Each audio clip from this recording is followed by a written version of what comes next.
Okay. So, yeah, welcome everyone.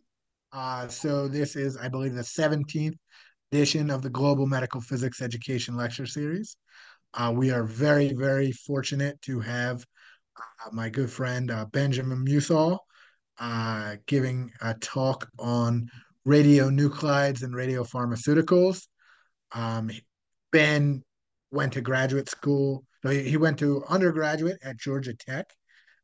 Then he went and did his PhD at the University of Texas MD Anderson Cancer Center, and then moved very far for his residency to the University of Texas Health McGovern Medical School right down the road.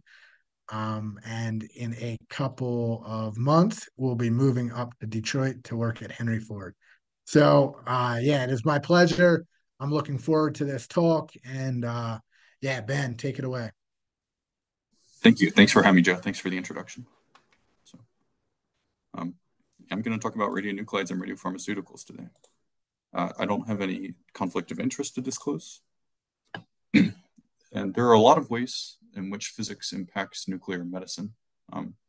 There are some fundamental aspects, such as radioactivity and the radionuclides that we use to perform nuclear medicine.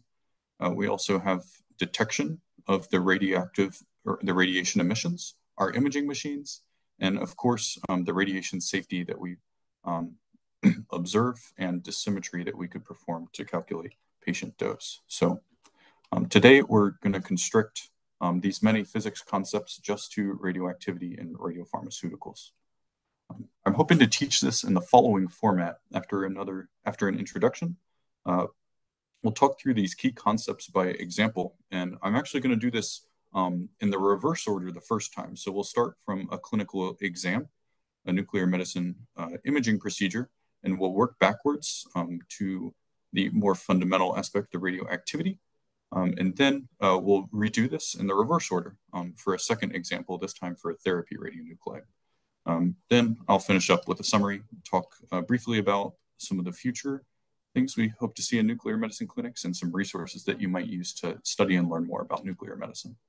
So nuclear medicine is another way in which we can use radiation to perform clinical exams and therapies. And what makes nuclear medicine distinct from possibly from radiation oncology is that we combine radioactive atoms with the pharmaceutical and we directly input it into the body. So it's distinct from brachytherapy, which would also have radioisotopes with radioactive emissions, but that would be manually insorted and targeted to a certain area. For this, we rely on the biology of the body to localize this to certain sites and tissues. So that radioactive atom is combined with a pharmaceutical, creating a so-called radiopharmaceutical, which is targeted to certain sites. In imaging, we can pair the pharmaceutical with a gamma emitter or X-ray emitter, and this high-energy photon can escape the body, and then we can then detect it to form images of its distribution, telling us about certain pathologies. With therapy, this radioactive atom is instead a particle emitter, such as an alpha or beta emitter. This will deposit dose and energy locally in a very concentrated form on the order of a few millimeters or less. And if we can target it well, we can kill a pathologic tissue and thereby benefit the patient. A classic example of an imaging procedure would be the FDG positron emission tomography scan.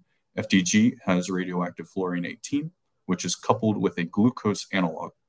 This glucose analog is preferentially uptaken by cancers and other metabolically active sites. Here we just have an example from a recent publication where this patient has metastatic melanoma. This FDG is taken up in the metastatic tumors of the body. We're able to visualize it on the imaging, and then they were able to show a treatment effect by imaging this patient before and after a molecular agent was administered to them. And this kind of shows the two classic applications of FDG PET, which is staging of the disease, looking for its extent, and then also looking for residual remaining disease or recurrence. Another very classic example of nuclear medicine, this time a therapy procedure, is ablation of the thyroid with radioactive iodine. So a standard of care for thyroid cancer treatment of certain stages is to resect the thyroid. However, there's some tissue remaining Now, that tissue, if it's functional thyroid, although it is a cancer, it still carries some of the function of thyroid tissue, and thyroids will preferentially uptake iodine as compared to the rest of the body. So it will localize in those thyroids. They metabolize it into hormones, so it gets stuck there, it releases its dose, and it can destroy the remaining thyroid cancer cells, and it's an effective ablation agent. And then we can even follow up through sampling of the blood, looking for thyroid products in the blood, and thereby we can find other thyroid tumors and perhaps re-administer radioactive iodine. So these are two examples of clinical procedures that can be done in nuclear medicine that are useful. In order to do this, nuclear medicine requires very specific expertise and resources. We need trained personnel. They have, here I list years of training, and this is years after university. As we would have, I guess in an American nuclear medicine clinic, this might vary throughout the world. We would need a physician to guide the procedures and interpret, a technologist to perform the work, and then perhaps a radiation safety officer or physicist, perhaps they might be the same person to guide the safety and the calibration of the machines. So mentioning machines, we need special facilities to house these machines, the equipment to measure our radioactivity, be that imaging or otherwise. And then, of course, like we're talking about today, we need the nuclear medicine radiopharmaceuticals in order to actually perform these exams. So for the first example, showing these concepts and their connections, I'll talk about technetium-99m sestamibi, which is a very commonly used agent for cardiac scans. So starting from its clinical use, the actual nuclear medicine, the way we use Tech-99 sestamibi is in cardiac single photon emission computed tomography scans. So in these computed tomography scans, we look at the photon emission of Tech-99m, the radionuclide, and we're able to form images of the heart on its various axes. This enables us to provide a clinical assessment of whether the myocardium is perfused well, as well as the ventricular function. So by looking at the distribution of this radionuclide, we can get an idea of these clinical assessments. And the really basic idea behind this is if the vessels of the heart are occluded, the muscle of the heart is not well perfused, and therefore there will be less uptake of the radionuclide. So that's the basic principle underlying this. To make this scan more effective, it actually has two parts that make it more elaborate and more sensitive to pathology. So they first perform this while the patient is resting. They're laying down with the unit, and then they perform it again while the patient is under stress. And this could be done either with exercise or with a pharmacological agent that would increase heart rate. So we do both of these scans actually in the same day, and it's with the same agent. So you might think if we do the at-rest scan and then the at-stress scan, and it's the same agent, they're both still in the body, these radiopharmaceuticals. How do we differentiate them? And the trick for this is when the at-rest scan, we inject a smaller amount of this radiopharmaceutical. And then with the stress scan, we inject a much larger amount. So it overwhelms the at-rest scan, and we're able to get both scans in the same day. And this is just, I hope to give you guys an idea of the tricks in the elaborate procedures that might take place in nuclear medicine that you can use to perfect the exams and make them more sensitive to various pathologies. So we would inject some amount, allow the uptake to become maximum in the anatomy we're interested in, and then clear from the rest of the body. This way we can focus just on what we're interested in. Radionuclide agent or radiopharmaceuticals can be cleared through different pathways in the body. Largely these are hepatobiliary, so through the liver and associated organs, and then the kidney, so renal clearance. We can even play a trick to ramp up liver clearance by having the patient drink milk, and then based on communication between their stomach and the liver, it will increase liver function and make the clearance faster. These protocols can get rather complicated. These are developed by physicians. Of course, there's good professional society resources to guide a new clinic on how to do these. And yeah, just to give you guys some insight into the clinical exams being performed in nuclear medicine. So moving backwards from this, let's talk about the Tech-99 sestamibi pharmaceutical that's being used there. So this has a beta emitter conjugated to some functional components, and this ends up being a cation that is absorbed into the heart muscle. So it actually goes into the myocardial cells and binds to the mitochondria. And it will essentially stay there, and we can allow so much of it so much of it will localize there, and it stays there, and then we allow the rest of the body to clear. Importantly, how much of it is uptake, or how much uptake in the heart is proportional to the blood flow.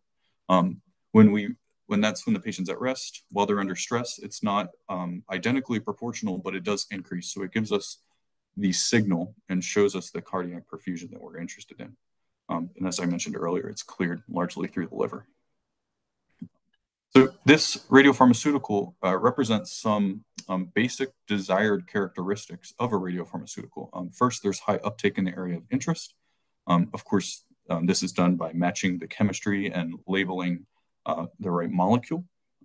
Now, another thing that's important to mention that is kind of inherent throughout nuclear medicine and perhaps unique to it is that nuclear medicine has so-called tracer kinetics. So we have a probe that we inject into a biological system, and it will trace some biology that's going on, but it doesn't actually interrupt that biological process because we're injecting such a small amount.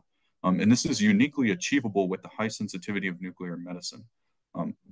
This cannot be done with MRI or CT contrast. We inject so much contrast in those exams that they actually perturb the system. They alter the function of whatever we're looking at. So that's unique to radiopharmaceuticals. And a nice, I suppose, another nice thing about this is because we're injecting such a small amount, it's pretty safe. It really, there isn't many side effects besides the radiation dose in nuclear medicine.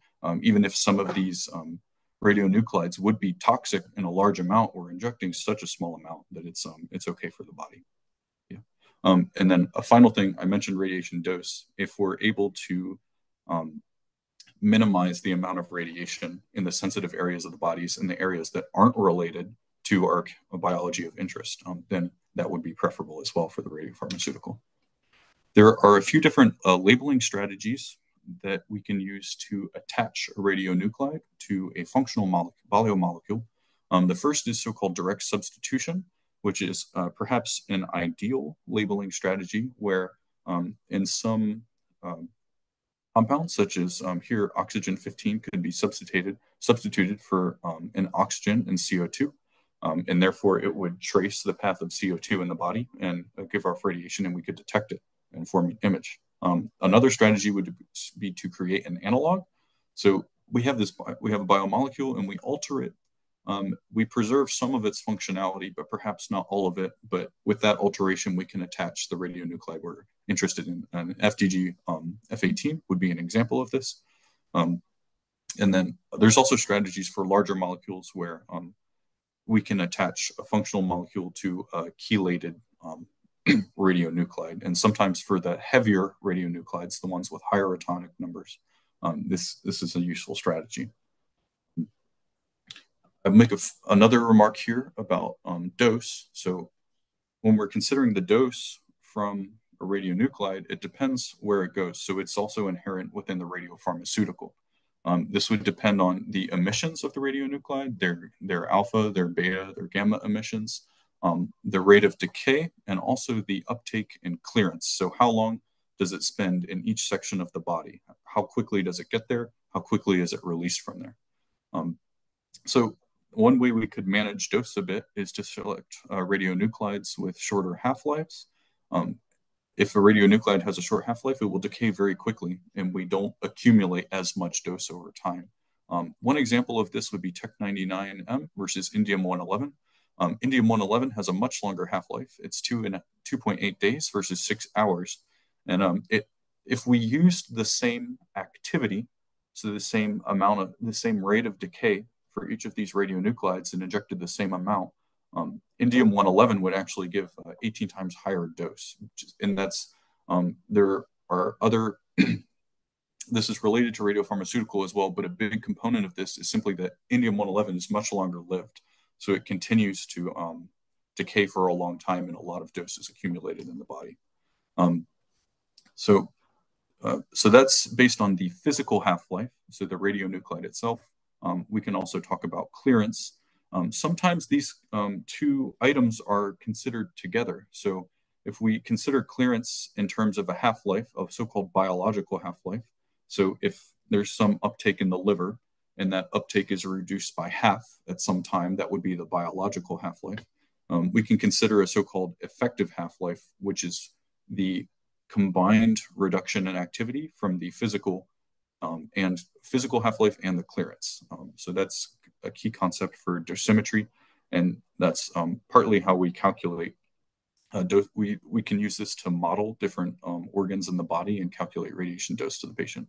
And then another remark I would have is that to improve clearance from the body, we could have the patient drink a lot of water, have more filtration and circulation, and then to eat certain foods to improve clearances for some specific applications. So moving forward again, so that was the Tech-99 system EB.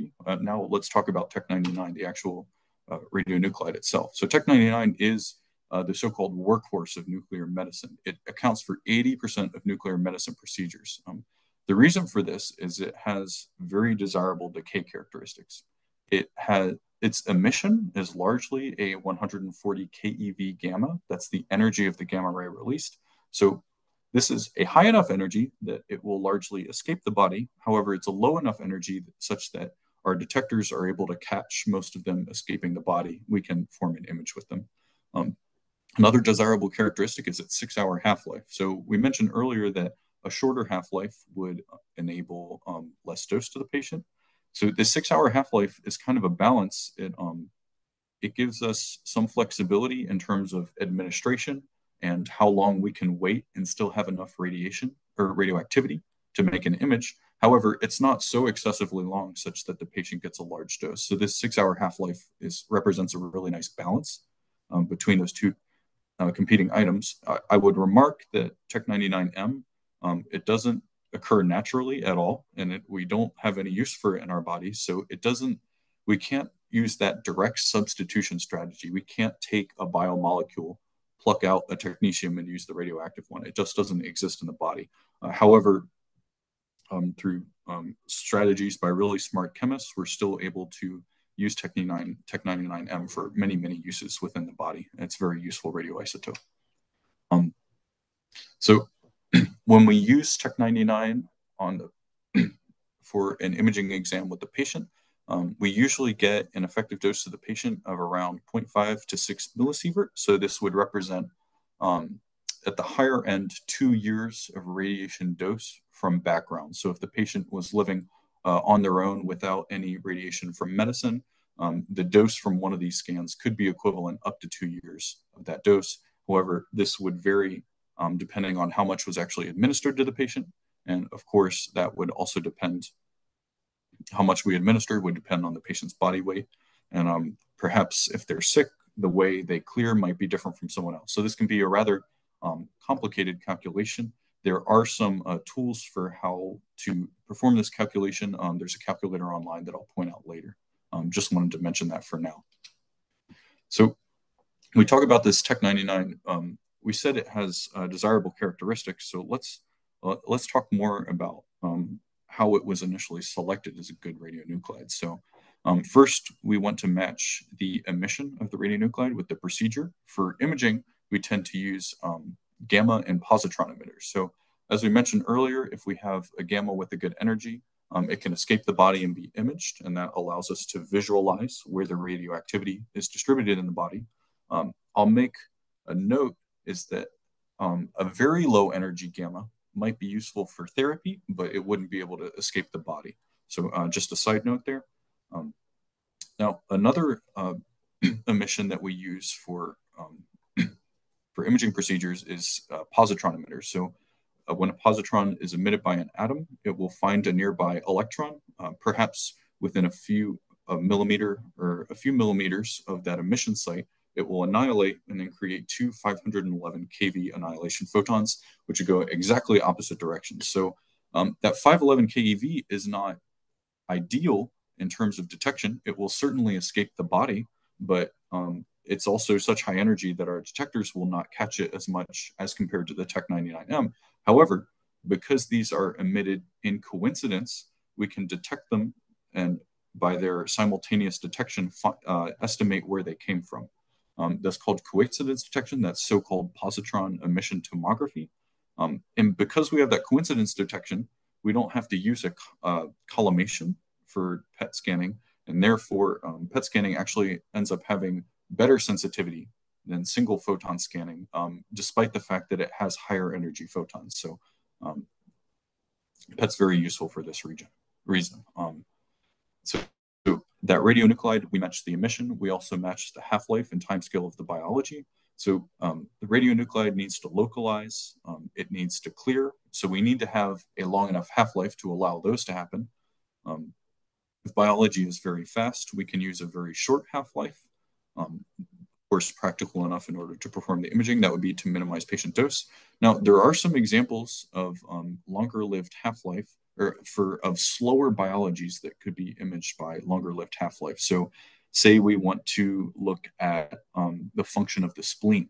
If we, one procedure that's done is we can take the patient's blood cells, remove them from the body, we can damage them with heat, and then label those blood cells with a radioisotope and put them back in the body.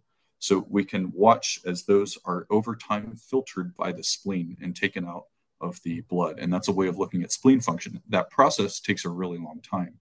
So we need a longer lived radioisotope in order to trace those damaged red blood cells and look at the spleen function. Of course, if we use a longer half-life, again, this would result in a higher dose to the patient. As a side note, if we want to give a higher dose to the patient with a radionuclide therapy, perhaps that's desirable. And then again, mentioned this a few times, but we want to match the biochemistry of some atom with our radionuclide. So yeah. So moving on one last time. So we talked about the radionuclide itself. I wanted to give a primer about radioactivity and talk about the production of the radionuclide. So if we recall, the parts of an atom are the proton, neutron, and electron. The proton and neutrons are in the nucleus, and the electrons orbit them. The proton would determine the identity of the atom. So an atom with one proton would be hydrogen. In an electrically neutral atom, we would have an equal number of electrons attracted by these protons with the negative and positive charges. And of course, this electron structure would determine the chemistry of that atom. What we would also notice if we have protons next to each other, they're both positive, they'll repel each other. They're held together by the so-called nuclear strong force, which is just a fundamental physical force that holds together nucleuses. So what do neutrons do within an atom? What is their functionality? And what neutrons do is they add more strong force to the nucleus, and they're able to hold it together. So the stability of an atom is related to whether the protons and neutrons are in the right mixture and can balance each other and have sufficient attractive and repellent forces. So nuclides are simply atoms that have a unique combination of protons and neutrons, and these can be naturally occurring and man-made. So when we're naming an isotope or a nuclide, there's kind of a current preferred style where we take the mass, so the sum of neutrons and protons, and then we use that as a subscript before the chemical symbol of that element. There's also an older style that we still see very frequently, where instead we have that chemical element, a hyphen, and then the same number, the atomic mass or sum of protons and neutrons. So these refer to the same thing. By some current standards, this 131I with the superscript is preferred. So if we were going to name this atom that I have visualized on the right, we see 3 protons and then 4 neutrons within this nucleus. So that would be a lithium atom, and then 3 plus 4 would be 7. So this would be lithium 7. And even if it's written 7Li, we would still say it out loud, lithium 7. So if we recall earlier, I wasn't saying 99M technetium sestamibi. I was saying technetium 99M sestamibi. This is a little bit convenient because by not putting the hyphen here, we can do 7 lithium and then hyphen and then the radiopharmaceutical. I think that it's preferred for this reason, but I'm not exactly sure. And lithium 7, although I found a good visualization of this with this image here, we do not use that in nuclear medicine. This is just an example. So Depending on the balance of the neutrons and protons and their strong force within a radionuclide, some different isotopes and nuclides may be stable or unstable. So when we consider those existing in nature, as well as those discovered by science, we can make a plot, which is seen over here. So we have the element identity, the number of protons here, and then also the number of neutrons on the y-axis. And we can see this black line, which are stable nuclides. And then we can also see different colors here, which are radioactive nuclides, which decay by radioactive emission towards this line of stability. Now, these are colored by the type of decay here. We have some more exotic ones down here. Let's just consider the orange, which is too few neutrons, the blue, which is too many neutrons, and then some nuclides are too heavy, which is yellow, and they decay by these respective decays. So, and a radionuclide here would decay to have less neutrons and move towards the line of stability. So with these transitions, they're moving from an unstable higher energy state to a lower energy state. This is radioactive decay. It decays to a lower energy state through the release of radiation.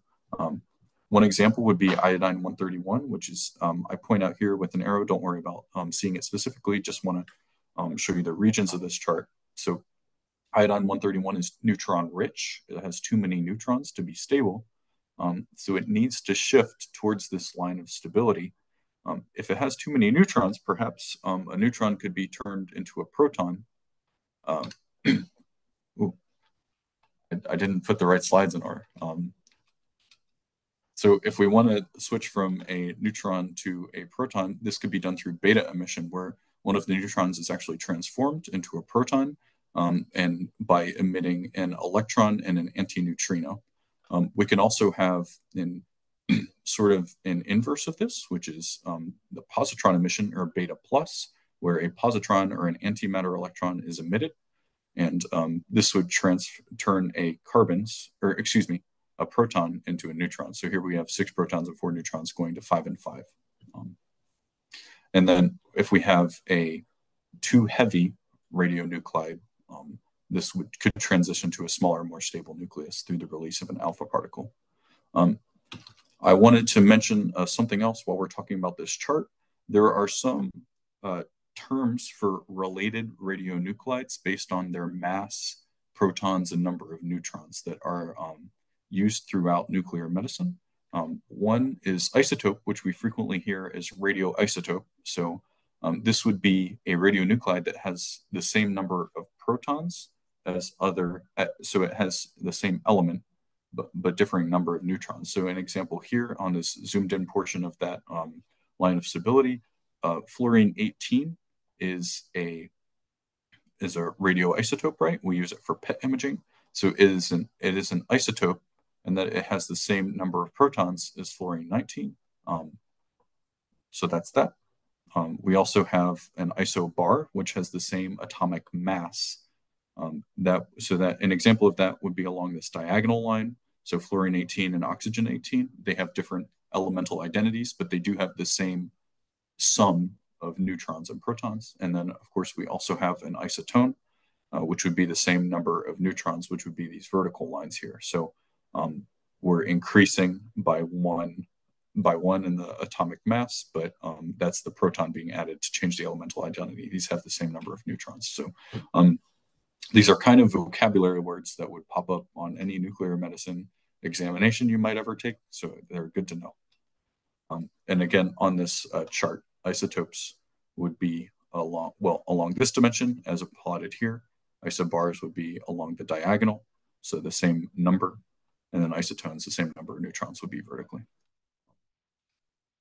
So we talked about these decay modes. There's another decay mode I should mention. So electron capture is a competitor for positron decay. And what happens in this is that the nucleus absorbs a nearby inner shell electron. And then after that electron is absorbed, the electrons in the outer energy levels fall down there.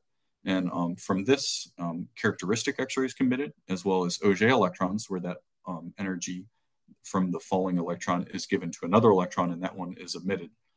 That can happen as well. So these electron capture isotopes can be therefore used for imaging and therapy for characteristic X-rays and Auger electrons.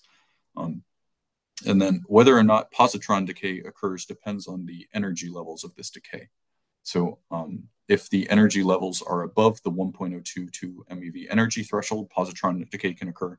Otherwise, electron capture can occur as a way to increase the number of neutrons within the radionuclide.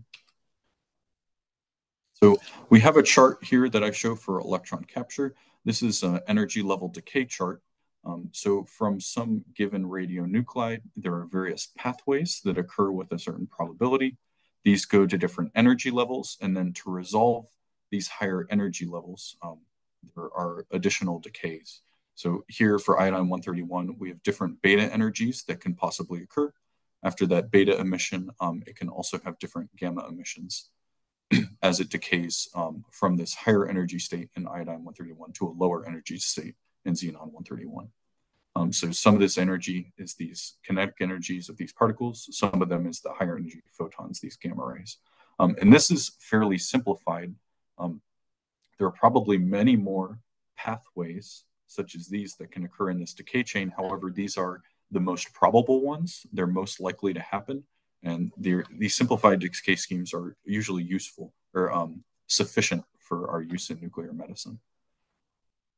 So within this decay scheme, we can see that this is a process. So there's steps here. First, the beta decay occurs, and then a gamma emission occurs to get down to the stable energy state. These occur very, very rapidly, on the order of femtoseconds, so extremely quickly, and they're referred to as prompt emissions. So they happen nearly instantaneously. Now, what can also occur sometimes is that there is a metastable energy state reached during decay. So rather than this decay from this metastable energy state, this gamma emission shown here happening instantaneously, it actually has a relatively long decay time. And it can, by releasing a delayed radiation, in this case a gamma, can decay by so-called isomeric transition to a lower energy state. So isomeric means these are both Tech-99, but for some reason, this is metastable. It's able to exist for a longer amount of time and decay through this isomeric transition. So a very famous example of this is 99M technetium. And technetium-99 itself, so without the M, is also a radioisotope, but it has an extremely long half-life and is not useful for medicine. I think its half-life is like 270,000 years. So when you're notating technetium-99M, a lot of times when we're just speaking quickly, we say Tech-99, Tech-99, but the Tech-99 is also its own isotope in its own right. So we should, when we're writing at least, we should be careful to write Tech-99M to be more specific in our language. So in these decays I've shown so far, this is from one radionuclide to another, perhaps with a metastable energy state. What can also happen is we can have a long chain of decays. So there can be one radioisotope decaying into another radioisotope, decaying into another through alpha, and then beta, and then perhaps more alpha transitions. And this can happen along various pathways. So these decays can be rather complex in terms of the different energies emitted, the different radionuclides present, and they may have different half-lives. So when we're considering a dose from a decay chain of radium-223, we have to consider all these components when we're considering what's given to the patient. Talking more through this Tech-99 Sestamebe example.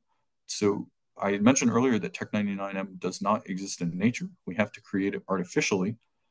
There's a few methods of doing this, but the most economically efficient is to use a nuclear reactor. And we actually have our uranium-235, which we use to perform fission within the nuclear reactor. And then after this fissions, it turns into a variety of different atoms. We can see their distribution by atomic mass here. And we can extract, using chemistry, certain elements from this distribution of fission fragments. So these uranium-235 splits, and using chemistry, we can extract certain components of it. So Most of the world's supply of Tech-99M is extracted from uranium-235 fission fragments. So these aren't the actual uranium-235 rods that are used to make energy in the reactor and carry out the chain reaction to keep the nuclear subcriticality going. They actually take a separate uranium-235 target, so some amount of uranium-235, and they place it adjacent to the reactor, and all of the neutrons impinge upon it. They create fissions within that target, and then we extract it. So the reactor is running the whole time. We put something in, irradiate it, and then bring it back out. We could also take, rather than using uranium, we could find an element that's nearby technetium-99 and then enrich it with neutrons to move towards that radionuclide. It turns out that for Tech-99 specifically, this is less efficient than extracting from the uranium-235 target and taking from the fission fragments. So Tech-99 is produced in uranium-235 fission fragments. We could do that, but it only has a 6-hour half-life. So, these nuclear reactors aren't distributed next to every major hospital that would need to perform these procedures. Instead, we take a different strategy where we take the parent, so the radioisotope that will decay into Tech-99M, and we take that and then we build a so-called generator with it. So I don't like the order I put these in. I'll keep going though. So this generator that we can build, it has a source radioisotope of molybdenum-99, and that molybdenum-99 is bound to a column of alumina. And as that molybdenum-99 decays into Tech-99M, it will change the chemistry of the radionuclide. So we're able to elute it, we're able to draw it out from that column using saline after the chemical identity change. And this is a so-called generator strategy for making radionuclides available to a hospital. I'll go back to that in a second. So for producing radionuclides, there are naturally occurring radionuclides, but they have very long half-lives on the order of thousands of years. Medicine, we need short half-lives. We're talking seconds to days. So we have to produce our own. I mentioned how with Tech-99, we can produce this with a reactor by enriching and bombarding with neutrons from the reactor.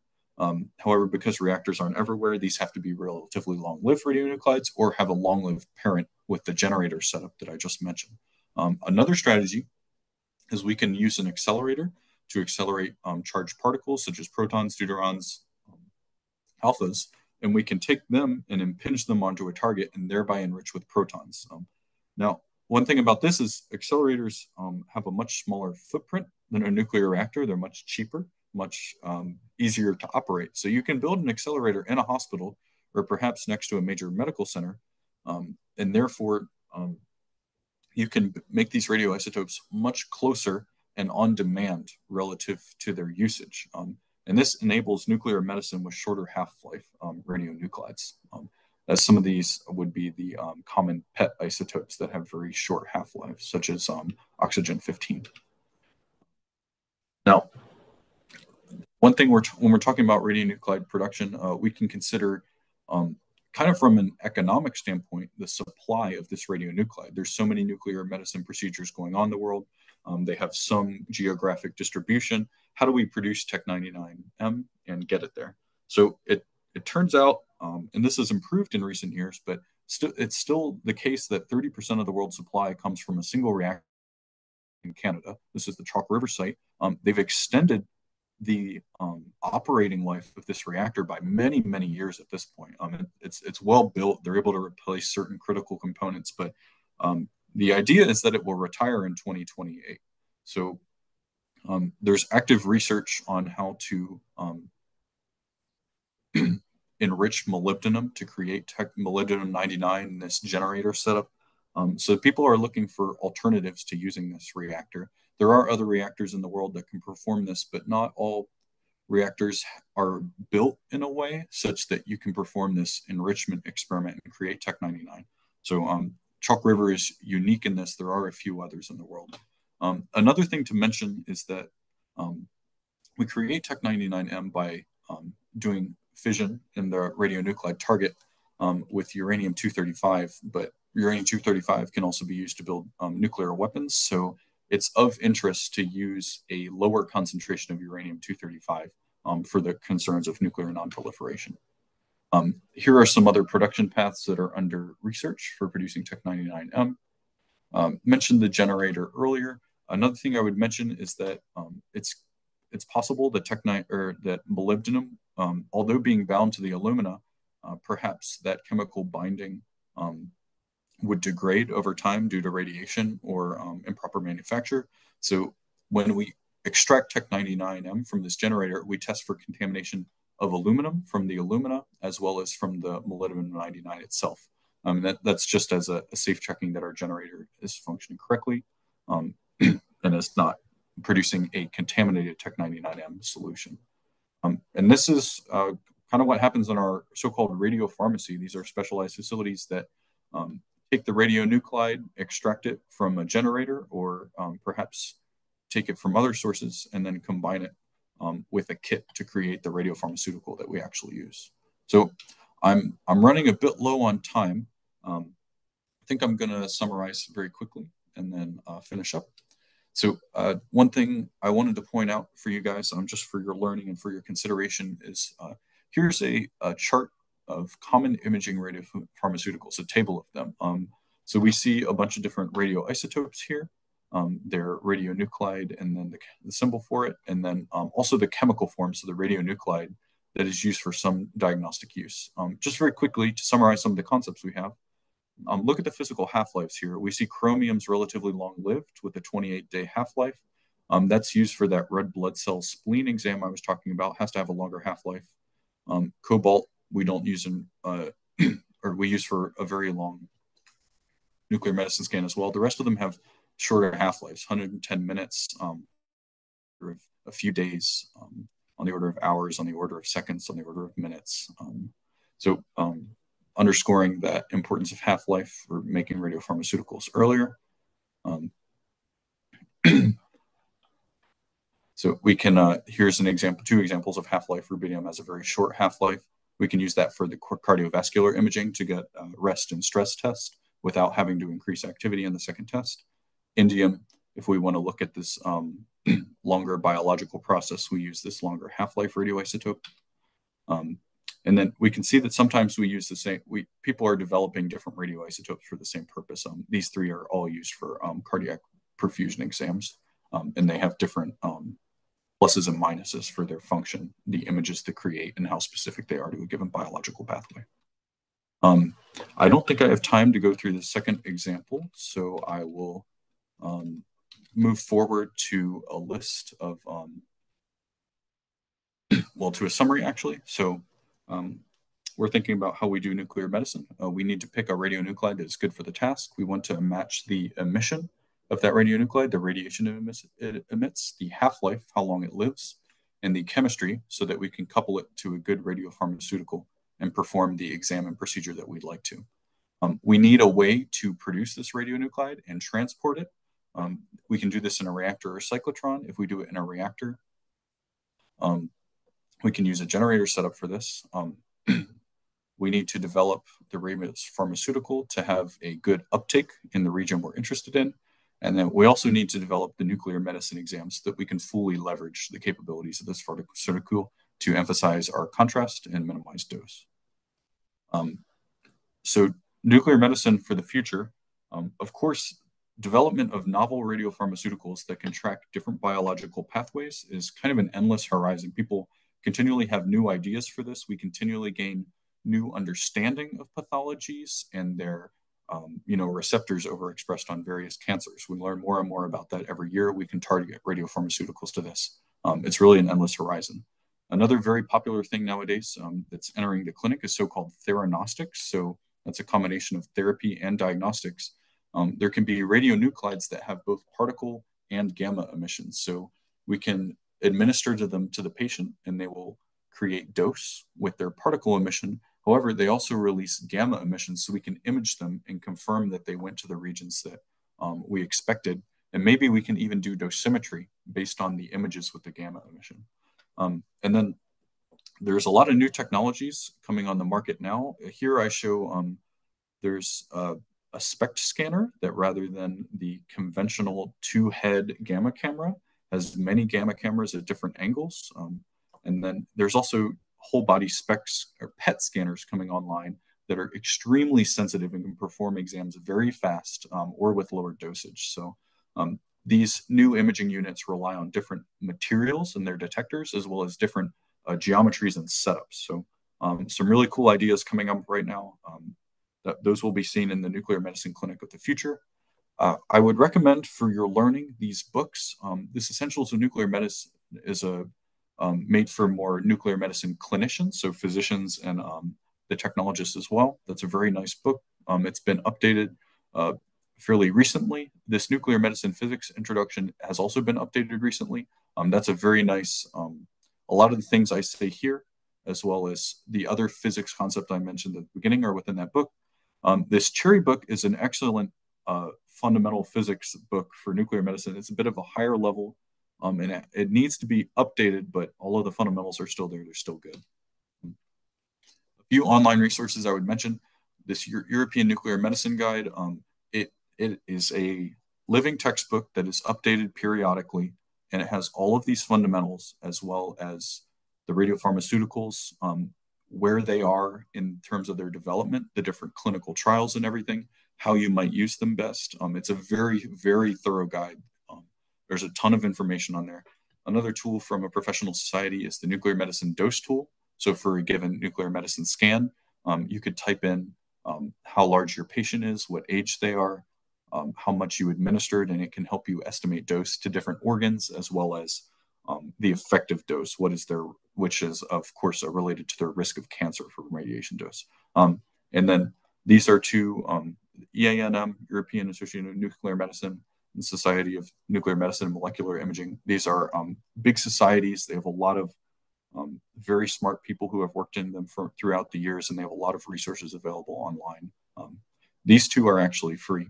You don't need to be a member of the society to use either of them. So some things you might consider for your education.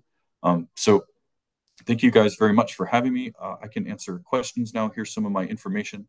And I, just as some caveats here, I'm trained as a physicist. I know equipment and radiation safety best, and of course, radiation itself. I don't know as much about radiopharmaceuticals interpreting images, and I really don't know brachytherapy at all, although of course that uses radionuclides as well. Yeah, so I see one question. Joe, could I go ahead and answer that? Would that be okay? Yeah, let me ask you one question before